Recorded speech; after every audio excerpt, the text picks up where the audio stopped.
irmãos. Graça e paz. Amém. Senhor, nós clamamos a Ti assim, mais uma vez. Tua misericórdia e graça sobre nós.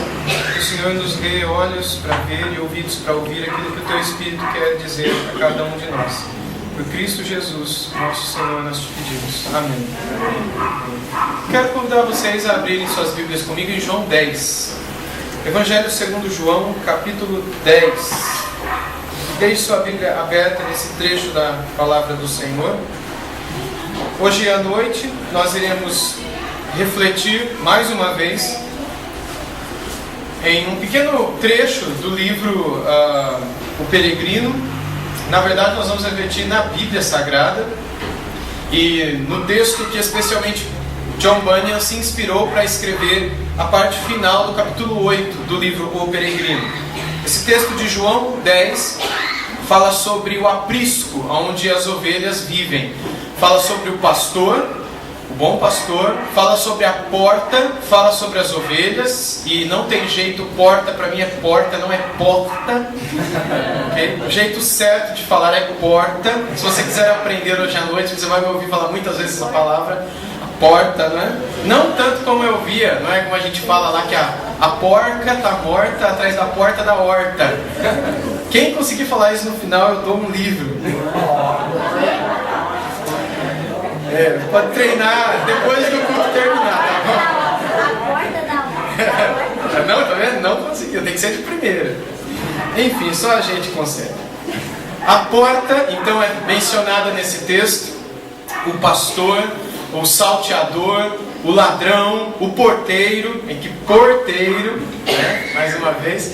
Todos esses personagens são mencionados nessa pequena passagem, nessas poucas palavras que o Senhor Jesus Cristo disse aos seus discípulos e que no primeiro momento eles não entenderam nada.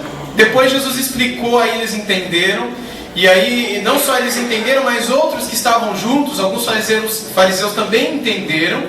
E entendendo, ficaram irritados demais com Jesus, a ponto de dizerem que ele estava possuído por demônios, após Jesus Cristo ter explicado o que ele queria dizer com o que ele disse. E John Bunyan, se valendo dessas poucas palavras de Cristo, conclui o capítulo 8 do seu livro O Peregrino. Mas antes de olhar para o livro, eu gostaria de ler um pequeno trecho, não o trecho final todo, que é um pouco longo, mas eu gostaria de ler o texto da palavra de Deus, que diz assim, João 10, a partir do verso 1. Em verdade vos digo, o que não entra pela porta no aprisco das ovelhas, mas sobe por outra parte, esse é ladrão e salteador. Aquele, porém, que entra pela porta, esse é o pastor das ovelhas. Para este, o porteiro abre, e as ovelhas ouvem a sua voz. Ele chama pelo nome as suas próprias ovelhas e as conduz para fora. Depois de fazer sair todas as coisas que lhe pertencem, vai adiante delas, e elas o seguem, porque eles lhe reconhecem a voz.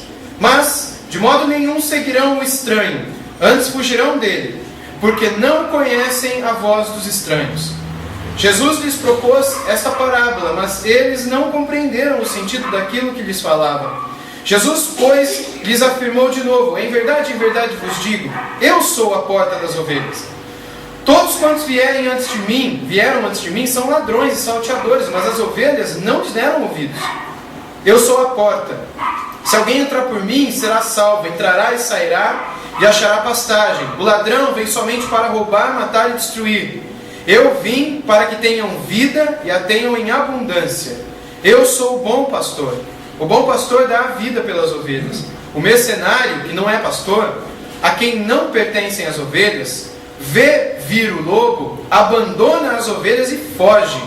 Então, o lobo as arrebata e dispersa. O mercenário foge porque é mercenário e não tem cuidado com as ovelhas. Eu sou o bom pastor. Conheço as minhas ovelhas e elas me conhecem a mim. Assim como o Pai me conhece a mim, eu conheço o Pai e dou a minha vida pelas ovelhas. Ainda tenho outras ovelhas, não deste aprisco. A mim me convém conduzi-las. Elas ouvirão a minha voz, então haverá um rebanho e um pastor. Por isso o Pai me ama, porque eu dou minha vida para reassumir. Ninguém a tira de mim, pelo contrário, eu espontaneamente a dou. Tenho autoridade para entregar e também para reavê-la. Este mandato recebi de meu Pai. Por causa dessas palavras, rompeu nova dissensão entre os judeus. Muitos deles diziam: ele tem demônio, e enlouqueceu. Por que o ouvis? Outros diziam: este modo de falar não é de endemoniado. Pode, porventura, um demônio abrir os olhos aos cegos? Apenas até aqui, meus irmãos. Pois bem, esse texto traz todos esses elementos que eu disse anteriormente. O primeiro elemento, aliás, antes do primeiro elemento, é importante analisarmos essas palavras, essas primeiras palavras de Jesus, essa repetição que acontece no versículo 1. Em verdade, por que Jesus não falou, olha, vou falar uma coisa agora que é verdadeira? Não, ele enfatiza, isso era um recurso comum na língua hebraica, tanto os hebreus, tanto na língua hebraica, os judeus que a falavam, e eram poucos, como os judeus, os hebreus que falavam aramaico, se valiam dessa mesma forma de linguagem, de expressar algo com bastante ênfase e intensidade, repetindo essas palavras, para dar intensidade àquilo que estavam a dizer. Então, em verdade, eu vos digo, ou seja, prestem muita atenção, porque o que eu vou dizer agora, em hipótese nenhuma, em hipótese alguma, pode ser considerado diferente daquilo que eu vou dizer. O assunto que eu estou para tratar é exatamente da forma como eu tratarei. Nem pensem na possibilidade de que aquilo que eu estou para dizer possa ser diferente do que eu vou dizer. Porque aquilo que eu estou para dizer é exatamente do jeito que eu estou para falar, para dizer. Então essa é a ideia dele. Em verdade vos digo. 2 pontos. Aí começa.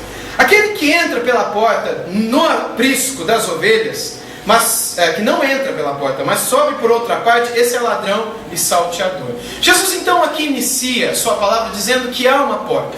E essa porta é o início do caminho. Ela não é o meio do caminho. Ela não é o final do caminho. A porta é o início do caminho. Se você não entrar por ela, você não está no caminho. O problema é que o próprio Cristo diz aqui, e Bunyan ilustra no Peregrino, outros entrarão no caminho. Outros estarão no caminho. É importante que também nós mencionemos aqui que essa porta mencionada por Cristo não é uma porta como nós estamos acostumados a imaginar. Por exemplo, nós temos a porta da igreja aqui, que é de vidro, ela abre assim, correndo. Nós temos as portas das nossas casas que abrem com uma maçaneta. E outros tipos de portas existem. Portas sanfonadas, enfim, não é? Portas que levantam, enfim, portas que abaixam, enfim. Nós temos muitos tipos de portas. Essa porta do aprisco não era assim. Não tinha madeira nenhuma, não tinha vidro, não tinha ferro, não tinha nada. Era um buraco, era um vão. Nas encostas da cidade de Jerusalém e praticamente em toda a Judéia montanhosa, havia uns pastos onde as ovelhas ficavam. E esses pastos, eles eram construídos em formas de escada, como se fosse um zigurate.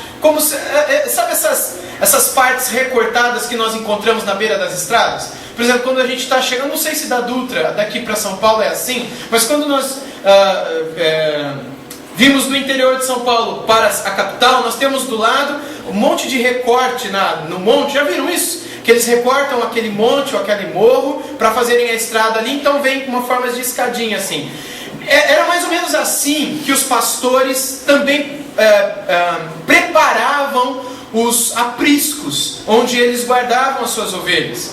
Era mais ou menos dessa maneira. Então, para que um pastor conduzisse a sua ovelha subindo, levando-a para o lugar onde elas descansavam, muitas vezes eles desciam com elas para um riacho, ou para um lugar mais plano, onde elas descansavam. Muitas vezes eles desciam para que elas pudessem beber água em algum riacho lá embaixo. Mas quando eles subiam, para que eles pudessem ter acesso a esses platôs, essas plataformas superiores, era necessário um caminho que era um tipo de um acesso de rampa de cadeira de rodas, sabe? Essas rampas de acesso, era mais ou menos isso. E essas rampas de acesso, elas tinham 2 paredes, e eles subiam no meio delas e ficavam em cima da plataforma. Do outro lado tinha mais uma vez uma rampa de acesso com paredes assim, subiam. E essas eram as portas das ovelhas. Essas eram as entradas para o aprisco. Muitas vezes havia uma porteirinha, não é? Uma portinha pequenininha lá, que era para evitar a entrada de animais como lobos e outros, pudessem matar as ovelhas, pudessem tirar a vida das ovelhas, e até mesmo salteadores. Então esse é o contexto do aprisco, do rebanho, do lugar onde as ovelhas viviam e daquilo que é essa porta. Muito bem, John Bunyan diz aqui também em seu livro que quando o cristão, aquele personagem principal, deixa a cruz e desce para o caminho estreito, ele já passou pela porta já faz tempo, agora ele já está no caminho. E agora ele encontra 3 personagens principais, ali logo que ele sai da cruz, que são a preguiça, a simplicidade, o simplismo, não a simplicidade porque isso é uma virtude, mas o simplismo que não é virtude, que é algo imoral, que é uma espécie de prazer na ignorância, satisfação na própria ignorância mesmo. Então esse simplismo que foge do conhecimento, que foge do prazer no conhecimento do santo. E ele cita também a presunção, esses 3 personagens que arrogam coisas para si e buscam prazer em determinadas coisas, e por causa disso eles estão fora do caminho. Eles buscam prazer no pecado, e aquilo é loucura. Bunyan diz isso lá, e a gente viu ontem e anteontem que Salomão também diz isso, e outras pessoas na Bíblia também o dizem.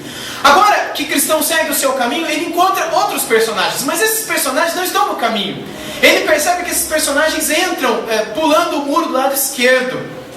Eu vou ler um pequeno trecho aqui do livro onde ele menciona esses homens. Diz assim, abro aspas aqui, não é? Enquanto ele se preocupava com aqueles 3 personagens, não é? Anteriores, viu 2 homens pulando o muro do lado esquerdo do caminho estreito e vinham com pressa em sua direção. Um deles chamava-se Formalista e o outro Hipocrisia. Como eu estava dizendo, aqui é o cara que sonhou, não é? O narrador aqui que tem o sonho e vê tudo isso no seu sonho. Como eu estava dizendo, achegaram-se a cristão, o qual conversou com eles. E o cristão diz o seguinte: Senhores, de onde vêm e para onde vão? Essa é a grande pergunta que ele faz ao longo de todo o livro, não é? De onde você vem e para onde você vai? Curiosamente, essa deveria ser a pergunta que nós deveríamos fazer todas as vezes que nos colocamos de uma maneira mais séria ao lado de alguém, nos comprometemos com alguém, nos negócios, no namoro, no casamento e em outras áreas da vida. De onde vocês vêm e para onde vocês vão? Enfim, isso seria matéria para uma outra mensagem, um outro estudo, só para a gente pensar. Olha a resposta de Formalista e Hipocrisia: Nascemos na terra da vanglória e vamos ao Monte Sião para louvar. Cristão: Por que não entraram pela porta que fica no começo do caminho? Não sabem o que está escrito? E aqui ele cita João 10:1. O que não entra pela porta, mas sobe por outra parte, esse é o ladrão e salteador.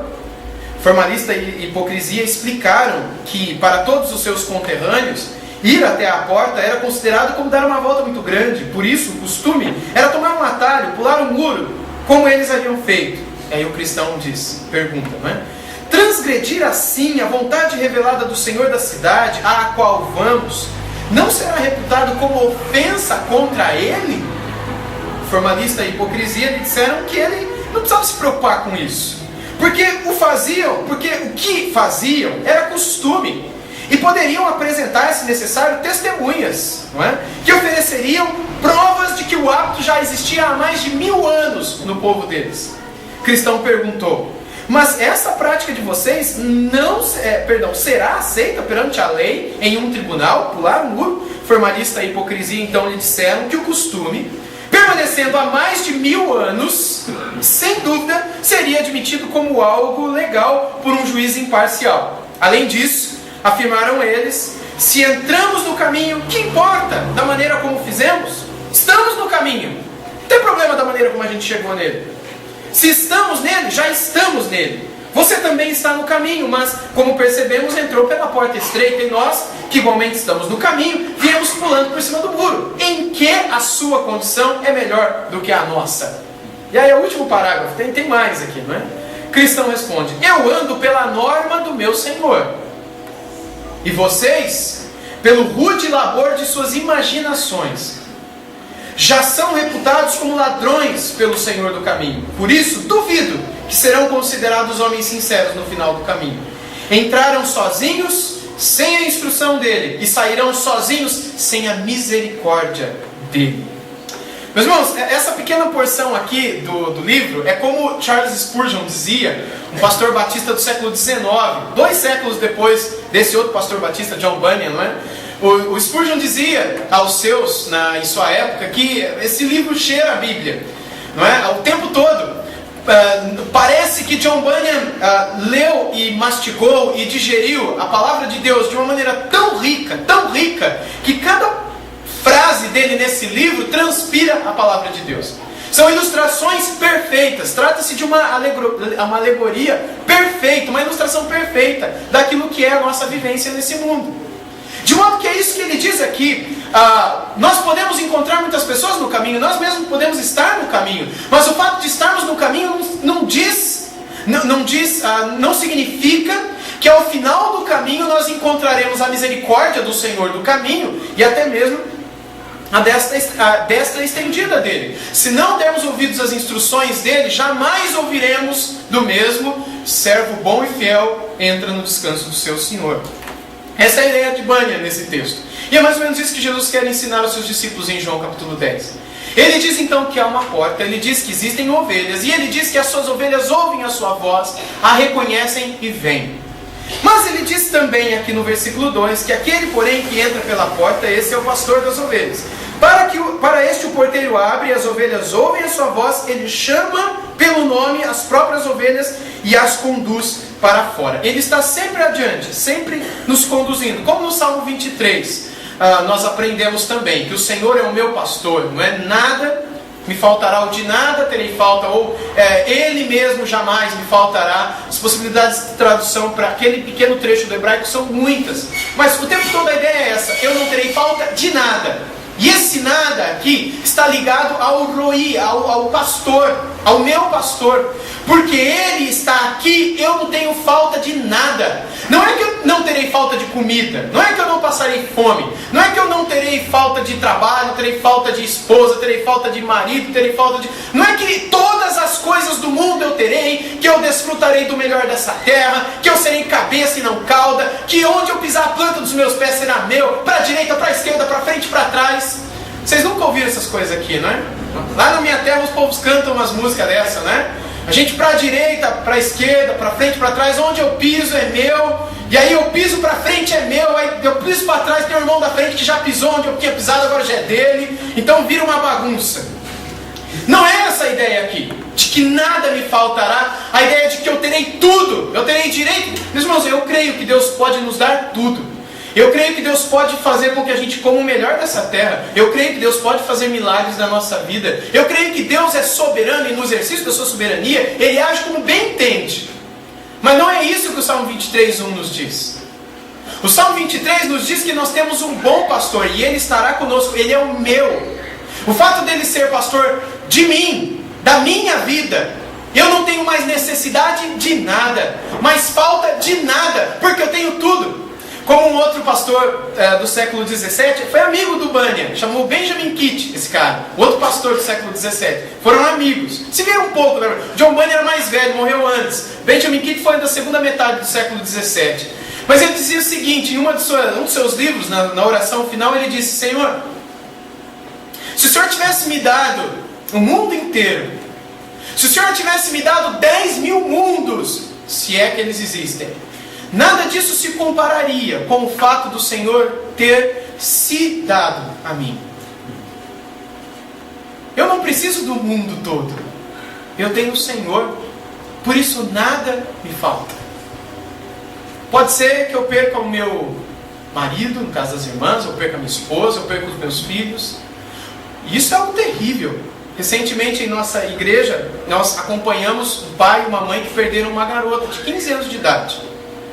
Uma garota maravilhosa, muito serva, muito atuante na igreja, tocava em alguns pontos missionários que a nossa igreja tem, num bairro bastante carente da cidade, ajudava a cuidar das crianças na igreja, evangelizava pessoas no seu bairro, uma família toda está na igreja hoje, por meio da evangelização dessa garota, uma menina de Deus, aquelas garotas que a igreja toda olha e louva a Deus pela vida, pela fé, é um exemplo para nós.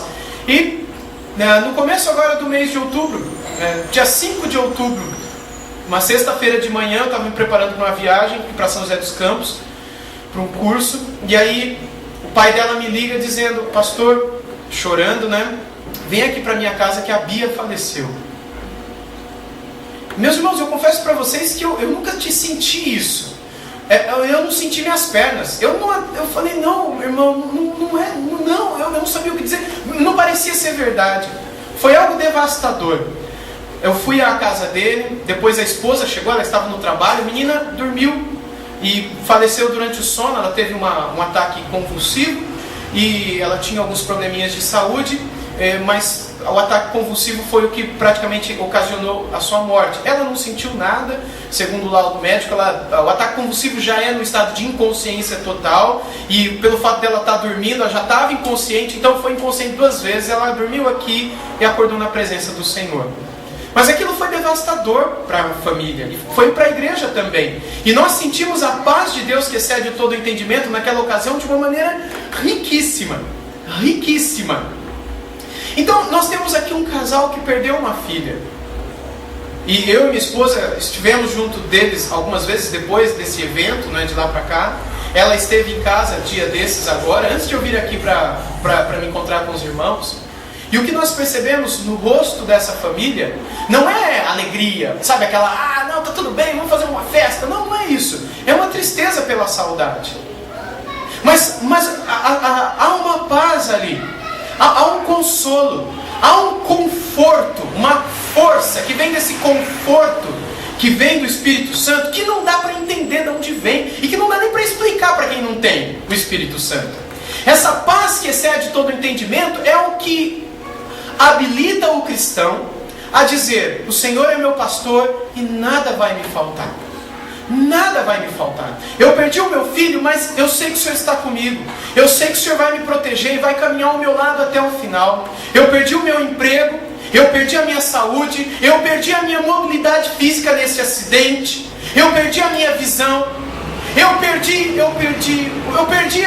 os bens da minha casa, que durante anos eu trabalhei para poder ter, e numa noite um salteador veio e levou tudo embora. Eu perdi, mas eu tenho o Senhor. E pelo fato de eu ter o Senhor, de nada eu terei falta. Eu quero seguir o Senhor. Eu tenho o meu pastor, e ter o meu pastor é tudo para mim. Essa é a ideia de Jesus ao dizer as palavras que disse em João 10. As minhas ovelhas ouvem a minha voz, elas entram pela porta, elas encontram o seu caminho, elas me seguem. Eu sou o bom pastor. Ele continua dizendo, a partir do versículo 4, depois de fazer sair todas as que lhe pertencem, vai adiante delas. Ele nos cerca, ele nos envolve. E essa ideia é muito comum no livro dos Salmos, quando os Salmos apresentam o Senhor como aquele que nos liberta, o libertador, aquele que está adiante. Mas Ele também é o nosso fundamento, Ele é a rocha sobre os nossos pés. Ele também é o nosso amparo, no qual nós podemos nos encostar. Mas Ele também é um castelo forte dentro do qual nós estamos seguros. Essa é a ideia. Ele chama, Ele está por detrás, Ele vai adiante. Nós temos a sua proteção o tempo todo conosco. E elas o seguem porque lhe reconhecem a voz. As ovelhas de Jesus sabem quando Jesus está falando com elas. Aqueles que não são ovelhas não sabem discernir se essa é a voz do bom pastor ou se essa é a voz do mercenário. Quando a ovelha é recém-nascida, ela ainda tem um pouco de dificuldade de perceber: será que isso é um mercenário ou será que isso é a voz do meu bom pastor? Mas depois de pouco tempo já de nascida e de vida, e depois de tanto ouvir o Senhor e a sua voz, ou seja, a sua palavra, elas rapidamente percebem quando um enganador entra. Meus irmãos, aqui eu vou dizer algo que talvez pareça duro, mas eu não quero ser duro, eu quero apenas expor a vocês aquilo que nós entendemos e podemos retirar desse texto, olhando para os dias em que vivemos. Nos dias em que vivemos, nós encontramos muitos homens que se colocam na figura de pastores, e o são, e esse é o nome que a Bíblia dá para eles, no Atos dos Apóstolos e também nas epístolas pastorais. Esse era o nome que era dado na igreja primitiva: pastores de almas, bispos, supervisores, presbíteros, líderes espirituais, anciãos, ou seja, pessoas de respeito, pessoas que aconselham, pessoas que são respeitadas pela congregação. São pais na fé, nesse sentido chamados na igreja primitiva de padres também. Os padres da igreja, como pai, padre latim, pai, não é? Pai da minha fé, aquele que me discipulou, como Paulo era o pai na fé de Timóteo. Esses homens de Deus estão na Bíblia, esses homens de Deus estão como dons de Deus à sua igreja no nosso tempo também. Mas esses homens que são responsáveis pela oração e pelo ministério da palavra, em muitos momentos deixam de ser fiéis, tanto à vida de oração, quanto à vida do ministério do Evangelho. Deixam de pregar o Evangelho e pregam outras coisas. E quando eles começam a pregar um outro Evangelho, uma outra voz, que não é a voz do bom pastor, e que destoa da palavra de Deus, aqui então eles têm diante de si um rebanho. E esse rebanho que eles têm diante de si, só permanecerá debaixo de sua voz, se não forem ovelhas. E aqui que talvez eu pareça duro, mas meus irmãos, pensem comigo. Quando há uma ovelha debaixo desses homens, e elas começam a ler a Bíblia, e nos domingos, nas sextas-feiras, nas quartas-feiras, elas ouvem aquele homem, pastor, bispo, que se coloca diante delas para pregar a palavra de Deus a elas, e elas começam a comparar aquilo que é dito a elas com aquilo que elas leem nas Escrituras. Porque elas têm o Espírito Santo de Deus. E se elas têm o Espírito Santo de Deus, na mesma hora em que elas ouvem aquilo que lhes é pregado e começam a comparar, como os bereanos faziam, como os judeus de Bereia faziam ao ouvirem os apóstolos pregar, elas não permanecerão mais ali, porque elas identificarão uma voz estranha. Voz estranha. Fogo estranho vindo sobre elas. O fogo é a figura da purificação. O fogo purifica o ouro, o fogo purifica a prata, o fogo purifica muitas coisas. E essa ideia de fogo de Deus descendo sobre nossas almas para nos purificar, para nos limpar de toda a escória, como a prata possui escoriações. Como aquelas panelas, não é? Que no seminário a gente sabe muito bem o que é isso, que muitas vezes a gente tem que esfregar. Na época do Palavra da Vida eu fiz isso, no Seminário do Sul também fiz isso, compartilhava com o Paulo essa semana. Fica nas panelas aquela crosta embaixo, não fica? Irmãos, irmãs, não é? E muitas vezes não limpa com aquela buchinha verde e amarela, né? Aquela buchinha brasileira. Você pega a parte verde que é mais durinha, não sai. Mas você pega uma esponja de aço e esfrega até ficar... como é que é? Areada. É areada? É essa a palavra, né? Areada, não é? Passa aquilo, né? A ideia de esfregar e tirar aquela sujeira, a escória, até mais ou menos essa a ideia. E Deus quer nos purificar de tudo, meus irmãos, de tudo. E para isso Ele usa a sua palavra, e não só ela, para nos ferir, para raspar-nos. Ele abre a ferida, mas depois Ele cura, Ele fecha. E a sensação de paz e de alívio que nós temos é maravilhosa, é tremenda. E aqueles que agem dessa maneira, muitas vezes ferindo o coração, por alguns eles são tidos como, esses pastores não prestam, porque eles só falam coisas duras, coisas pesadas, isso não é legal. Eu quero ouvir vitória, bênção, maravilha, cura, tremer o chão, o teto, eu quero cair isso daqui, não é? Espírito. E são loucos, porque não era essa a forma do Espírito agir na igreja primitiva, no Antigo Testamento, quando o Espírito Santo agia também. E nem mesmo ao longo de toda a história da igreja, até mesmo em momentos de grande avivamento. Em momentos de grande avivamento, quando Deus purificava o seu povo, o que se via não era outra coisa que não profundo quebrantamento, lágrimas, corações amargurados, pessoas caindo no chão para frente de joelhos, confessando os seus pecados e clamando a Deus misericórdia e graça sobre elas. Mas isso só é possível acontecer quando a voz do bom pastor está sendo anunciada. Quando homens estão anunciando qualquer coisa que não seja a voz do bom pastor, as pessoas não saem tristes da igreja. Elas saem felizes, porque essa vai ser uma semana de vitória financeira. Vou vender um monte de terreno, vou estourar minha cota na empresa, vou conseguir comprar isso, vou conseguir passar naquilo, eu vou vencer. Está aí na tua alma. E olhar para o corpo das meninas, e estourar lá na tua casa com o teu marido, e agir com toda a pecaminosidade do seu coração. Você vai vencer isso aí também? Ah, pastor, isso aí se Deus quiser. Mas o bom é a vitória, a bênção, é isso e aquilo. Nós precisamos discernir a que voz ouviremos, a qual caminho seguiremos, não é? Por qual caminho entraremos. Porque, meus irmãos, aquele caminho que começou estreito, parece que está ficando cada vez mais largo. Eu disse isso na quinta-feira. Quanto mais o tempo passa, parece que o caminho que Jesus disse que era estreito, está ficando tão fácil, tão largo e tão atraente aos olhos humanos, a cobiça do nosso coração, que muitos estão entrando por ele. E nós muitas vezes permanecemos encantados com o grande crescimento do número de evangélicos em nosso país, 1/4 praticamente do país. E meus irmãos, como um irmão já disse no passado, a impressão que fica é de que somos uma grande lagoa com 1 palmo de profundidade. Porque a voz que mais tem sido pregada não é a voz do bom pastor, não é aquela que fere a nossa alma, mas também a cura. E faz com que nós, despindo-nos de tudo aquilo que antes enchia a nossa alma, nos revistamos do novo homem, que é Cristo.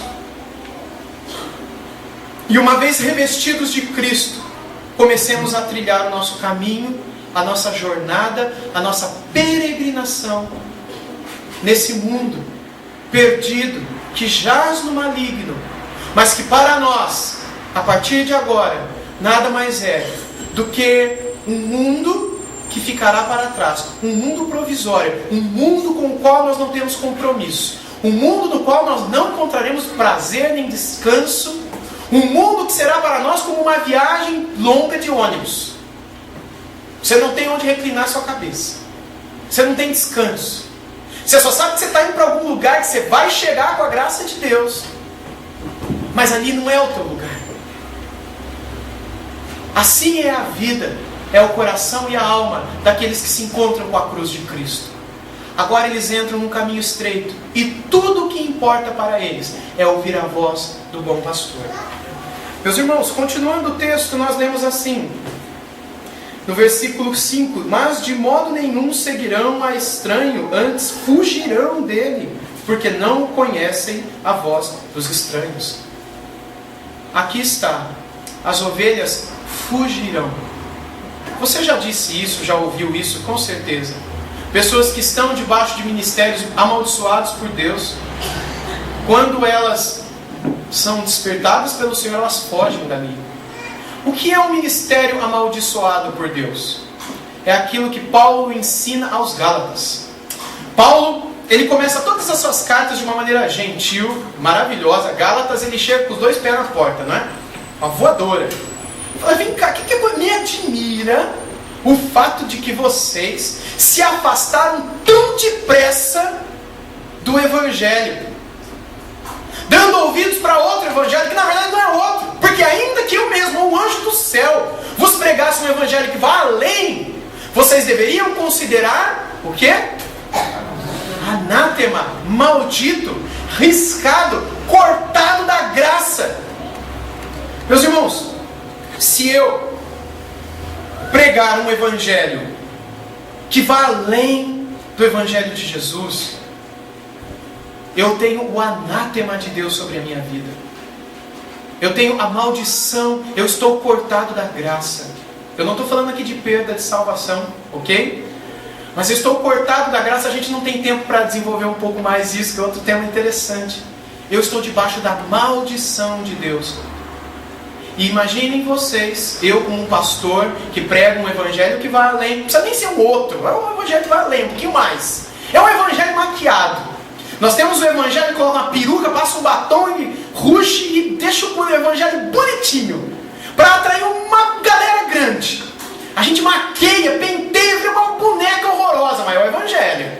E a gente oferece essa boneca para as pessoas que falam, uau, não é? É isso que eu estava procurando. Como eu ouvi de uma pessoa que é bem próxima a mim, família, né? E que disse isso, eu encontrei a igreja que eu estava procurando. Mas por que não? Porque lá pode isso, pode aquilo, o pastor crê nisso, o pastor crê naquilo. O pastor não crê que o inferno existe, só um exemplo.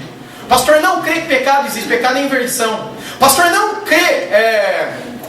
outras coisas, nem vai não perder o tempo aqui, né? Mas ele achou a igreja dos sonhos dele. Porque aquele pastor empetecou a boneca. Já ouviram essa expressão? Empetecou, existe aqui também.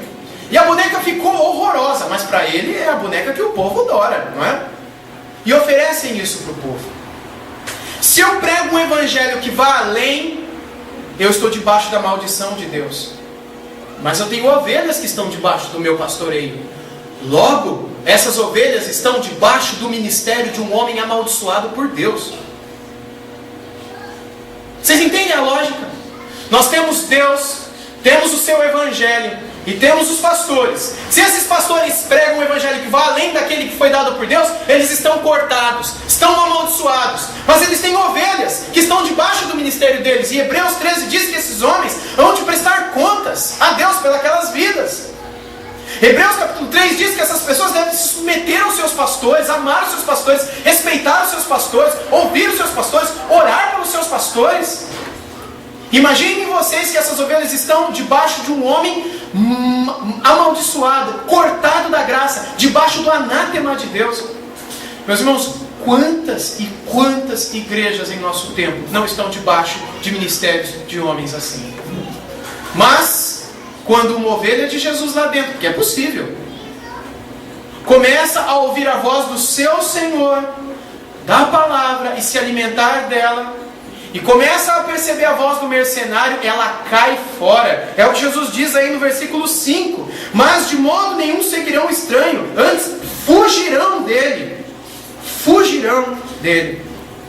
Bem, aí os discípulos não entendem nada, não é, meus irmãos? Como a formalidade e a hipocrisia também não entenderam a voz do cristão. E aí Jesus disse no verso 7, Jesus, pois, lhes afirmou de novo, em verdade vos digo, eu sou a porta das ovelhas. Porque os discípulos não haviam entendido, né? No versículo 3 diz que eles não compreenderam o sentido daquilo que eles falavam. E aí Jesus responde no 7, em verdade, eu sou a porta das ovelhas. Eu sou a porta. Ninguém vai entrar no caminho da vida se não for por mim. Mas será que não é possível que Alá seja um Deus que salva? Ou aqueles que sinceramente seguem os ensinamentos de Buda? Ou aquele que é um espírita sincero, sabe, fervoroso? Não é possível.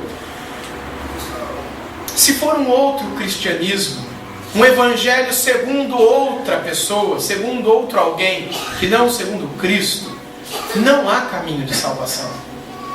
Não há o bom pastor do outro lado. Pode ser um caminho, e pode ser muito parecido com o caminho estreito. Em alguns momentos, esses caminhos até parecem que se misturam, se confundem. E aqueles que transitam por eles, se até questionam, será que não são do caminho? Também parece tanto. Você já disse isso, né?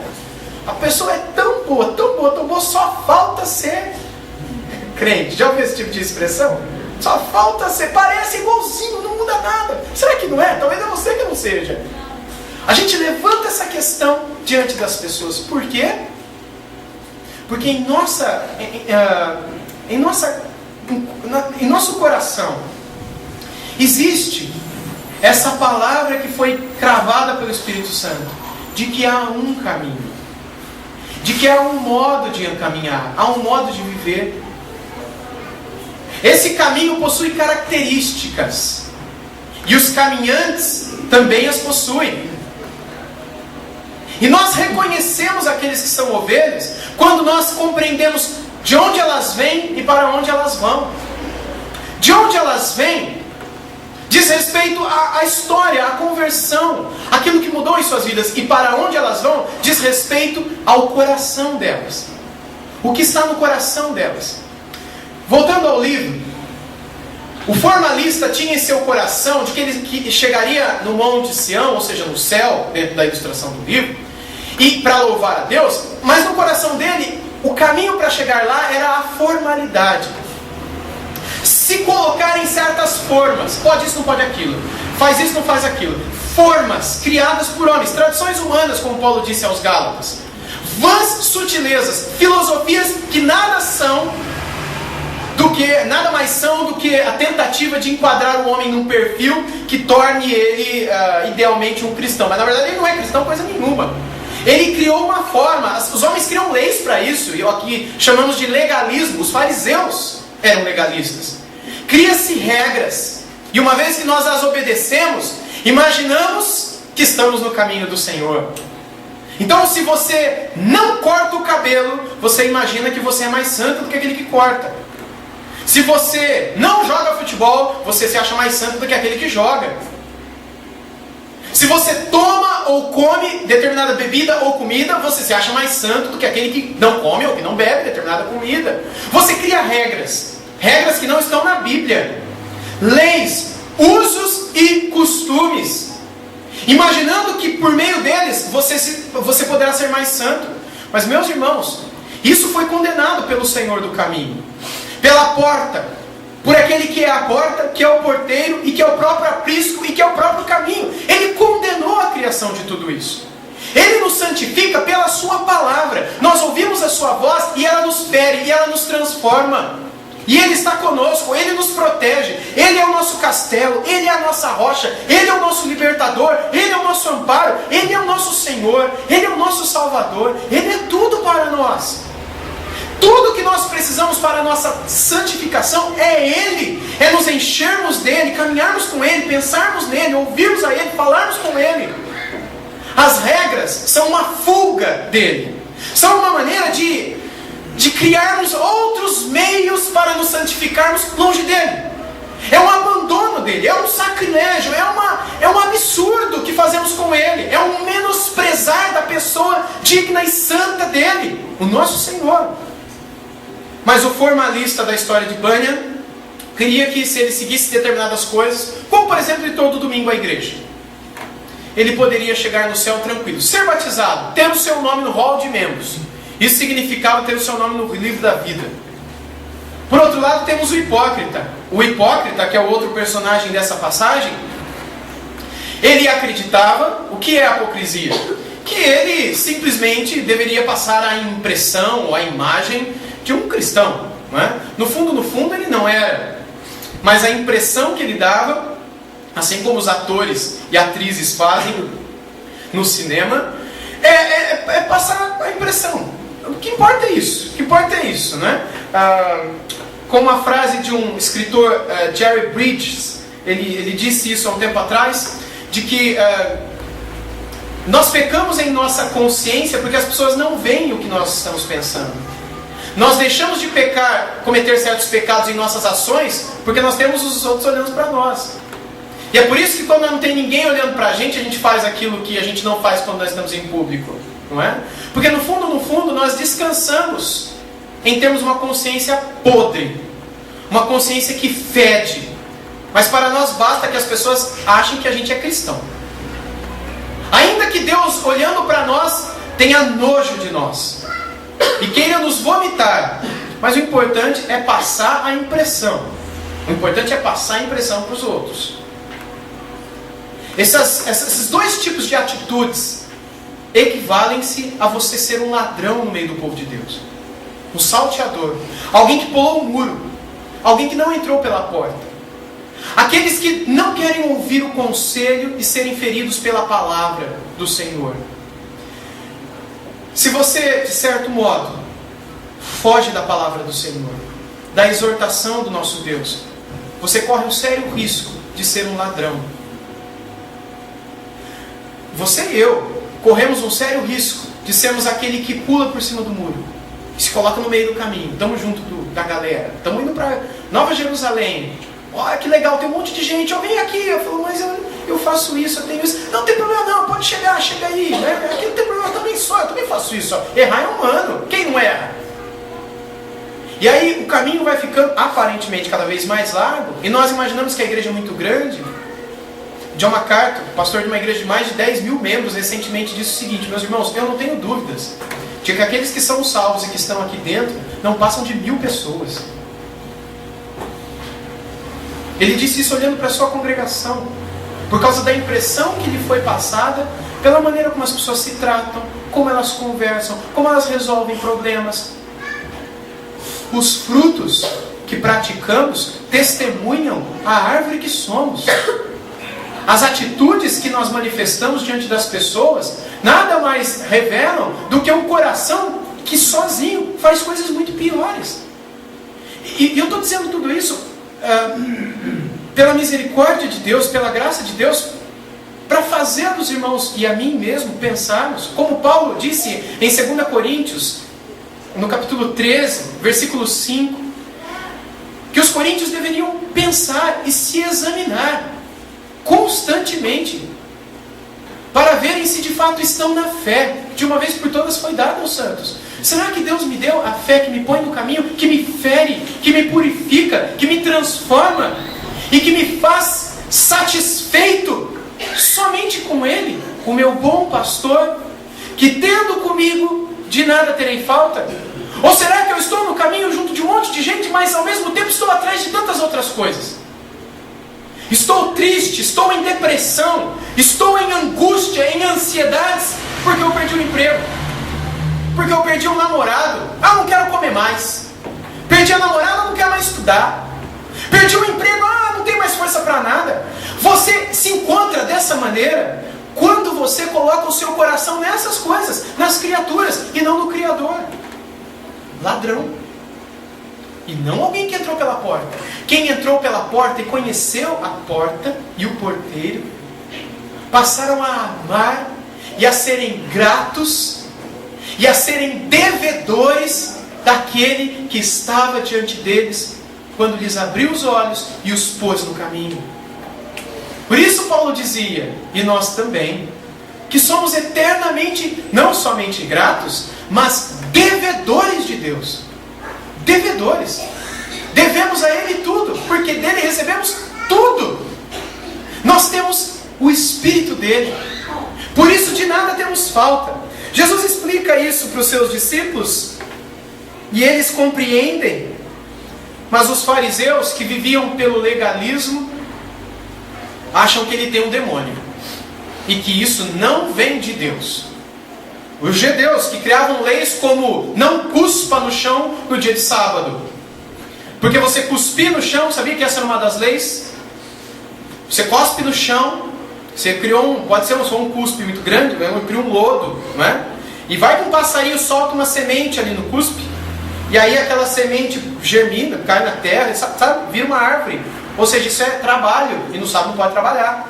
Você não pode caminhar a certa distância da sua casa até outro lugar, porque pode suar essa distância, e suar é trabalho. Suar cai na terra, pode cair um passarinho jogar semente.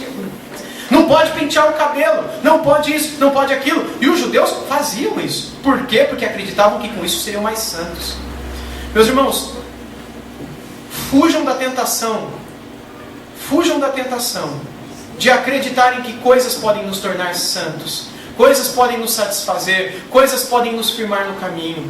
A única pessoa, o único ser que pode produzir, transformar e santificar o nosso ser é Jesus Cristo. É nos enchermos dele, sermos rodeados por ele, estarmos dentro dele, nele, estarmos em Cristo, no sentido de estarmos possuídos por Ele, dentro dele, como um soldado dentro de um tanque de guerra, numa batalha. Jesus é esse tanque. Nós estamos em Cristo, dentro dele, protegidos, guardados, guiados, conduzidos rumo àquele tempo de plena paz, de perfeita paz, de eterna paz. Não saiamos de Cristo. Não acreditemos que poderemos receber armaduras e armas de outros fora de Cristo. Só Ele nos protege, só Ele nos assegura, só Ele nos alimenta, só Ele nos satisfaz. Somente Cristo, somente em Jesus nós encontramos paz. Somente em Jesus nós encontramos satisfação.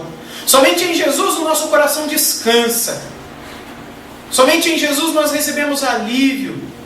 Somente em Jesus as nossas dúvidas são esclarecidas. C.S. Lewis dizia isso. Quando esse sol da justiça nasceu em minha vida, eu vi tudo, eu entendi tudo, tudo se tornou claro para mim, porque Ele me esclarece. Ele faz com que as trevas que eu antes vivia se façam agora luz. Esse era um grande lema da reforma que comemoramos os seus 496 anos há poucos dias, não é? Dia 31 agora de outubro. Post tenebras lux era o tema da cidade de Genebra. Após as trevas, luz.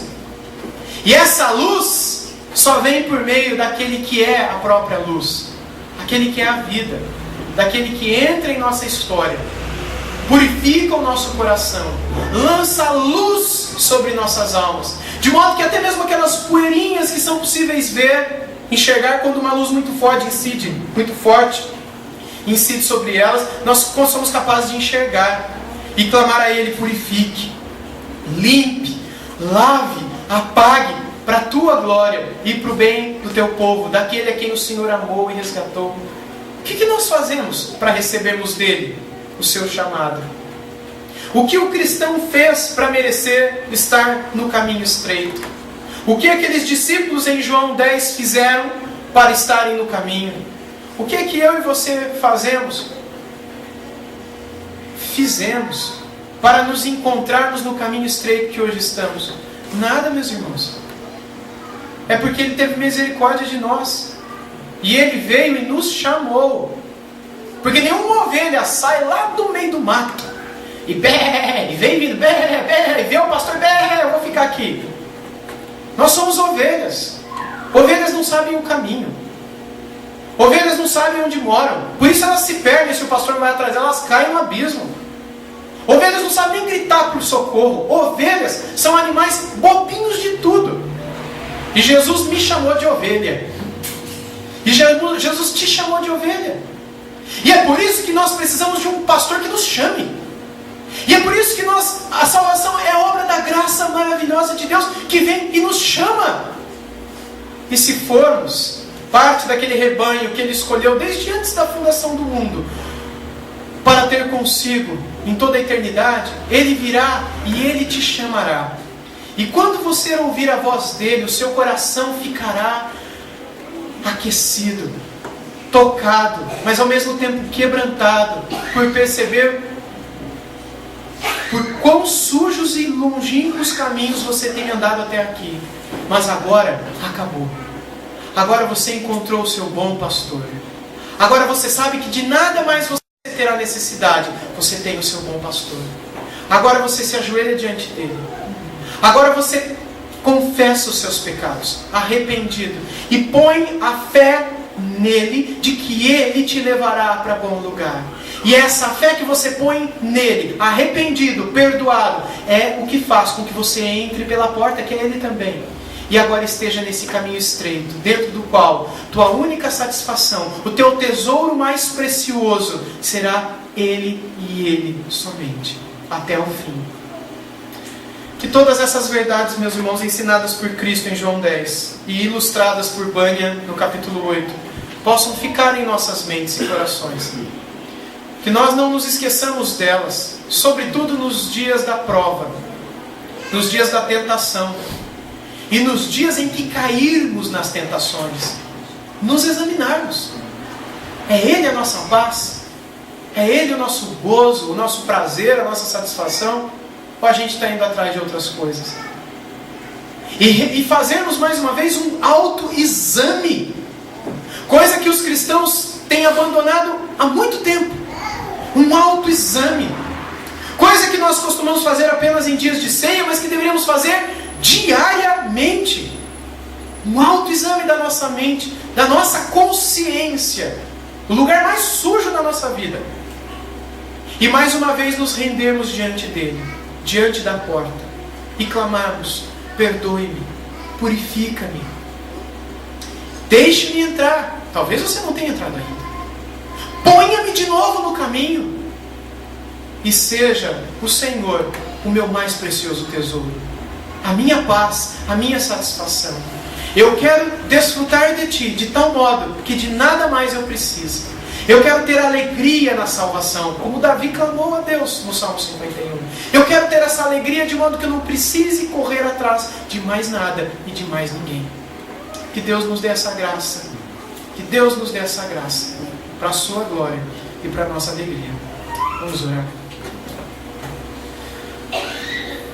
Santo Deus, nós te agradecemos. Te agradecemos porque a tua voz um dia ressoou sobre os nossos ouvidos. A tua voz rompeu a nossa surdez. A tua voz, doce voz, nos chamou e pela graça nos conduziu a uma nova vida, a uma nova história. Obrigado porque o Senhor continua a nos ensinar por meio de tua palavra, o teu verbo, tua voz, teu filho, o nosso bom pastor. Ó Deus, trabalha em nosso coração aquela obra que o Senhor um dia começou, para que os nossos corações te amem mais. Ó Deus, que nós tenhamos prazer na santidade, prazer na pureza, e um desejo enorme de querermos, ó Deus, estar contigo a cada instante da nossa vida. Ó Deus, um desejo intenso de falarmos contigo a cada hora do dia, de não nos desprendermos do Senhor por um só momento do nosso dia, de modo que o Senhor possa preencher em nosso coração a nossa vida e aquele vazio que só o Senhor pode satisfazer. Guarda-nos, ó Deus, guarda-nos na hora da prova, guarda-nos na hora da tentação, para que não caiamos nela, mas que saiamos dela aprovados pelo Senhor, para o nosso bem e para a tua glória. Esse é o nosso desejo. Por mais provas que esse mundo nos reserve, por mais aflições que o caminho estreito tem diante de nós, ó Deus, nós não queremos trocar esse caminho por nada. Não queremos trocar o Senhor por nenhuma oferta de mercenários. Não queremos trocar o Senhor e o caminho do Senhor por nada. Por nada. Obrigado, Pai. Porque embora teremos aflições, nós também temos a tua paz. Paz não conforme o mundo a dá, mas a tua paz. Guarda-nos nela e dá-nos cada dia mais fome e sede por ela, pela tua presença, pela tua voz. Em Cristo Jesus oramos. Amém.